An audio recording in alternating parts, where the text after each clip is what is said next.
ఆయన ఫైట్ చేయాల్సింది ఇప్పుడు ఎవరు గవర్నమెంట్ ఉందమ్మా కవిత గారు? రేవంత్ రెడ్డి గారి ప్రభుత్వం ఉందిగా. ఆయన గురించి మాట్లాడకుండా పదే పదే పాపం మీ కన్న తండ్రి ఆయన చాలా గొప్పోడు. అలాంటి వ్యక్తిని పట్టుకొని నానా రకాలుగా ఇబ్బంది పెడుతూ సారు రారు ఇలాంటి మాటలతో ఆయన ఇంకా మనిషి కొవ్వు పెట్టేసి చచ్చిన పామును ఇంకా చంపేసి ఎందుకమ్మా?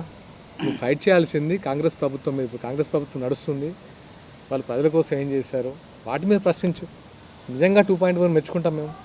ఎంతసేపు జనాల గురించి మాట్లాడే పవన్ కళ్యాణ్ని, ఎంతో కొంత మాట్లాడే మీ కేటీఆర్ని అందరిని పట్టుకొని తిరుగుతున్నారు. కేటీఆర్ గారిని పట్టుకొని ఇంకా ఎవరైతే ప్రజల పక్షాన మాట్లాడతారో వాళ్ళని పట్టుకొని వాళ్ళ గురించే ప్రభుత్వం గురించి మాట్లాడాల్సిన దమ్ము ఎవ్వరికి లేదు. చాలు, ఇంకా చాలు. So enough. మాకే విసుకొస్తుంది. ఎంతసేపు చెప్పాలి, ఎలా చెప్పాలి, ఎన్నిసార్లు చెప్పాలి?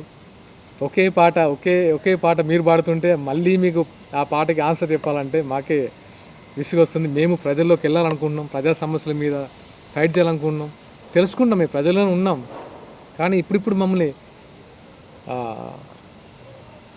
అంగీకరిస్తున్నారు ప్రజలు, మాకు సపోర్ట్ ఇస్తున్నారు మాకు. So thank you so much. Especially మొన్న పవన్ కళ్యాణ్ గారి వ్యాఖ్యలు మాకు నిజంగా బలాన్ని ఇచ్చాయి. తెలంగాణ రాష్ట్ర నాయకులకి, తెలంగాణ భూమిపుత్రులకి మంచి బలాన్ని ఇచ్చాయి. డెఫినెట్గా మీ ఆశయాల్ని మేము ముందుకు తీసుకెళ్తా ఉన్నా. మీ నిజాయితీ, మీ నిబద్ధత, పారదర్శకత నాకు తెలిసి దానికి ఎవడు సాటిరాడు. ఈ మాట్లాడే వాళ్ళని అసలు మేము పట్టించుకోవట్లేదు, కన్సిడర్ చేయట్లేదు. మీలాగా ఒక నిజాయితీగా చూపించే నాయకుడు ఉంటే మేము ఇలా ఉండేది కాదు మా తెలంగాణ భవిష్యత్తు. సో డెఫినెట్గా మీ ఆశయాల్ని మేము ముందుకు తీసుకెళ్తాం అని నేను మనస్ఫూర్తిగా చెప్తున్నాను. థ్యాంక్స్ టు పవన్ కళ్యాణ్ గారు అండ్ తెలంగాణ ప్రజలకు ముఖ్యంగా థ్యాంక్ యూ సో మచ్. ఎందుకంటే మీరు